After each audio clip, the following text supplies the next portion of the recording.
Hi guys, Mayoo from Mayoo's Catch here. This is the second of my three-part series on the intricacies of fishing. Now, I like to see things in analogies. So if fishing is like a TV show or a movie, then the star is the fish. Hello, fish-ing. The star is the fish. But then the co-star is the hook. Because without the co-star, you're not going to get the star. So the star is the fish, the co-star is the hook, and the best supporting actor is the knot. Because without the knot, you're not going to get the star through the co-star. In this video, I will be showing you 7 of my favorite fishing knots. And these knots are indestructible, guys. Well, maybe not indestructible, but they are very strong. Now that's if you tie them right. Check this out.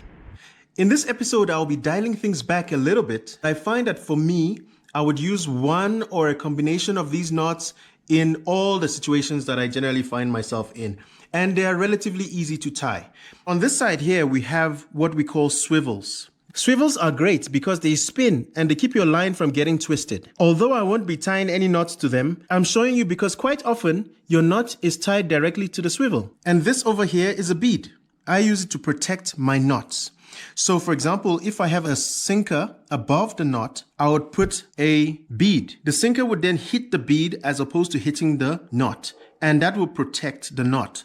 Because if you have the sinker hitting directly onto the knot, over time it will damage that knot and that knot will simply loosen up or break. And on this side, we have a nail clipper. This is just to cut your line. And then I have 3 lines here. These are just to illustrate that there are different colors and different thickness of lines. For this purposes, I will be tying my knots with the yellow one because it's the thickest one and hopefully it's the easiest to see. Without any further ado, let's get to the actual knots.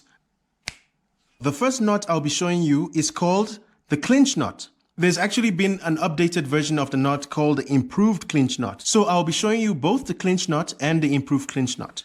So for that, you take your line and you put it through the eye of the hook. You make wraps around your main line. So this we call the tag end, and this can either be a cut-off piece of line or your main line. Now, the number of wraps you make depends on the thickness of your line. So if you have a thicker line, you can make fewer wraps. If you have a thinner line, you need to make more wraps. This is a relatively thick line, so I'll make 5 wraps. 1, 2, 3, 4, and 5. And with the tag end, I would put that through the loop. And then we generally speak of moisture, which can be water, but in most cases you just use your mouth because it's the closest thing. So moisture. And while holding the tag end with the eye of the hook, you pull the main line. And after you've done that, you should have something that looks like this. Now to make the knot nice and tight, you would take your main line and you would simply pull onto that. And you see the knot beginning to form. The only time it would fail is if you have not made enough wraps. Thicker lines, I would make 5 or 6 wraps. Thinner lines, I would go 8, maybe even 10 wraps. Now it would untangle. If you've made too few, it can just pull and out it comes. There is an improved clinch knot, and the improved clinch knot basically tries to mitigate the risk of that knot unraveling, like I said. So for the improved clinch knot, just like the clinch knot, you would do the exact same thing. You would take your line through the eye of the hook, but make your tag end a little bit longer this time. And you would use your tag end to make wraps around your main line. Once again, I will make 5 wraps. 1, 2, 3, 4, and 5. Now I have my tag end. I would do the same thing I did earlier, which is put the tag end through the loop. Now what makes this a little bit improved is that you would now take the tag end and bring the tag end back through the other loop. And this is now what you should have. We call on moisture.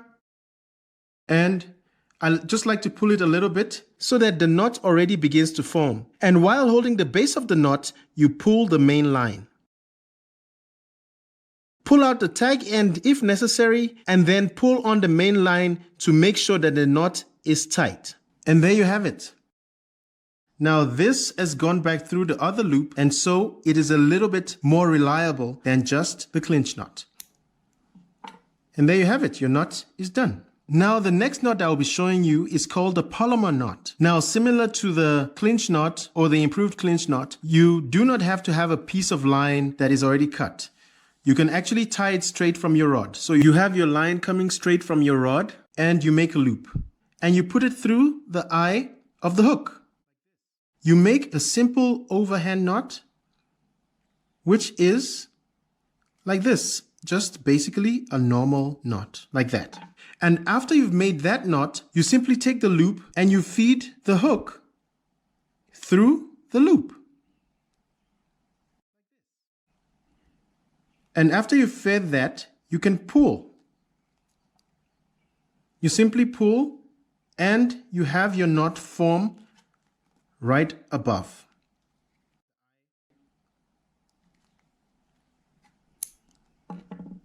So you have a nice and neat knot and you're back in the game.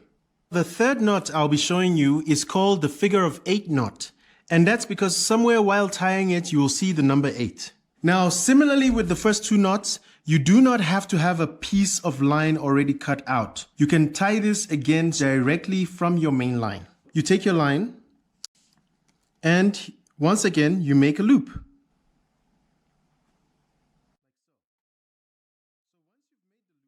You take the loop over. It looks like this. Then you take it under and through the other loop. Like this. And there's your number 8. And as you pull, it creates a loop on the outside. And that number 8 becomes a very tight 8. Now the benefit of this is that you can now connect a snap swivel to that loop. You simply open the swivel, you feed the loop through, and you close the swivel. Now the next knot I'll be showing you is called the knotless knot. And that's because it really doesn't have a knot. However, for this one, you would need a cutout piece of line. You cannot take it straight from your main line like you do the clinch knot or the Palomar knot or the figure of 8 knot. So to tie this knot, you take one end of your line and you feed it through the front of the hook, through the eye. And you would have it laying on the back of the hook like that. Now you take the other side and you make wraps around the back of the hook and the line. There is no exact number, but I'll make 8. 1, 2, 3, 4, 5, 6, 7, and 8. Now you take the other end of the line and you feed it through the back of the eye, like that.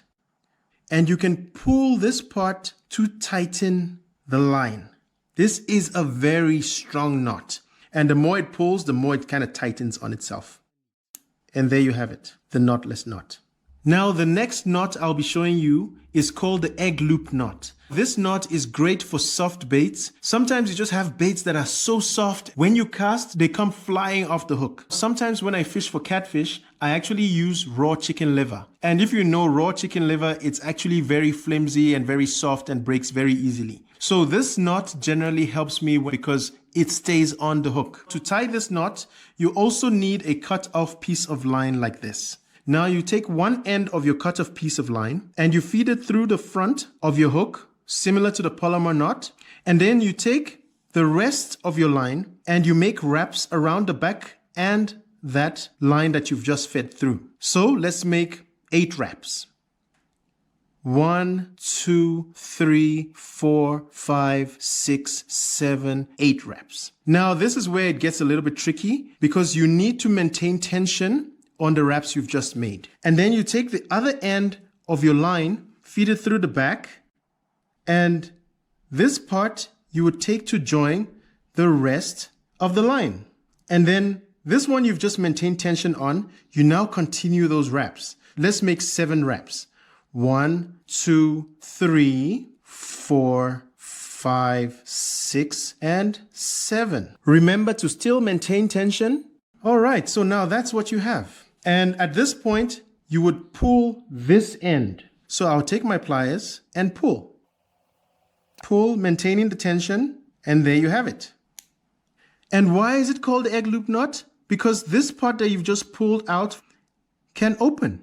So if you push it through the eye, you have this loop and you just simply tie it back. If you're using chicken liver, you would simply feed the chicken liver over the hook, and then the dangly parts, you open the loop, feed the dangly parts into the loop, and cinch it tight. That's the egg loop knot. So the next knot I'll be showing you is called the double uni knot. Now this knot is great to tie one line to another line. So for example, you might be wanting to tie a weaker line to a stronger line, or a braided line to a monofilament line. This knot is fantastic for that.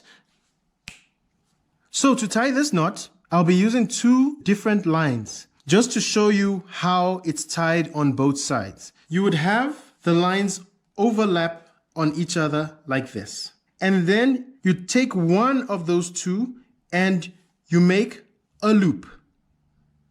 And then you take the tag end and you make wraps around both the yellow and the clear line. I will make 5 wraps around both of them. So I'll take that tag end and I'll make 1 wrap, 2 wraps, 3 wraps, 4 wraps, and 5 wraps. Once again, moisture, you pull on the tag end, and this is what you'll have. Now you repeat the same procedure on the other side. You take the yellow line and you make a loop. And then with the tag end, you wrap around both lines. So that's 1, that's 2, that's 3, that's 4, and this is 5. Once again, moisture. You pull on the tag end.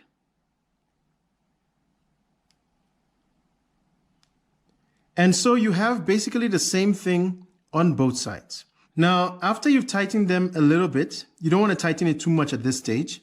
You actually now take the longer part of the yellow line on this side and the longer part of the clear line on this side, and you pull those apart. And this is what that will look like.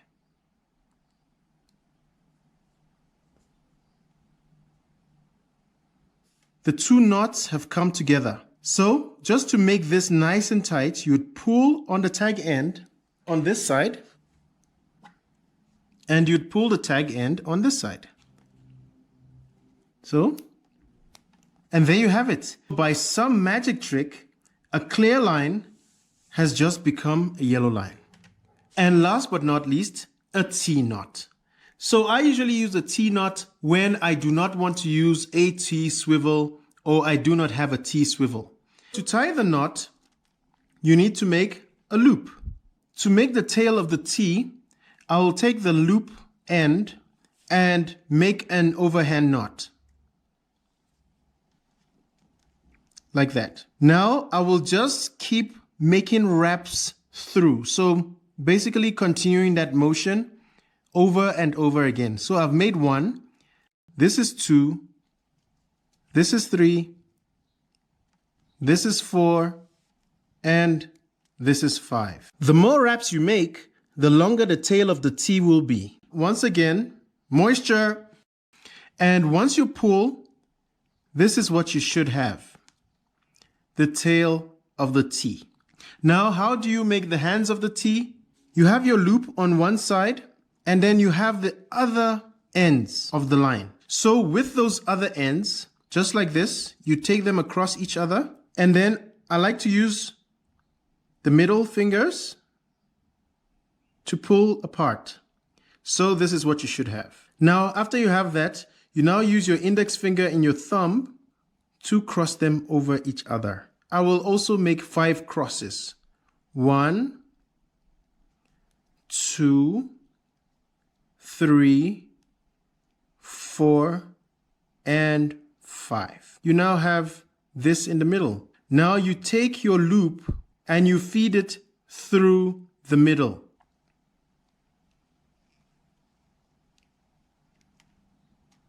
So you fed the tail of the T through the middle, and you would simply pull the line on both sides. And as you do that, the T will slowly be revealed. Now this knot, like I say, is great because this could be maybe to your main line, this could be maybe to your sinker, and then you have the loop. Now because it's a loop, You could actually choose to tie the Palomar knot at this point, but I prefer to tie it like this. You'd feed the loop through the eye of the hook and over the hook. And as you pull, there you have it. The benefit of tying it this way is you could easily change the style or the size of the hook. So you simply pull the loop back over the hook and it's out. Get a different hook and you do the same thing. In the same way, pull it over the hook and boom, just like that. Now you have a much smaller hook on the same rig. And there you have it. Those are my top 7 knots, or best supporting actors, like I like to say. I use those knots just about every fishing trip. Obviously not all of them every time, but in any situation I would tie at least one of those knots, and those knots catch me a lot of fish as long as I tie them right. On occasion I would tie it wrong and I'll lose a fish, and sometimes it's the biggest fish of my life and I lost it because of my knot. If you'd like to see me tie a knot, you can drop that knot in the comments and I'll tie it the best that I can, hopefully making it as simple as possible for you guys to tie. Please give this video a like and remember to subscribe. Check out my older videos. I think they are probably around my face. So check out my older videos and I will see you guys again next time. Keep fighting them fish.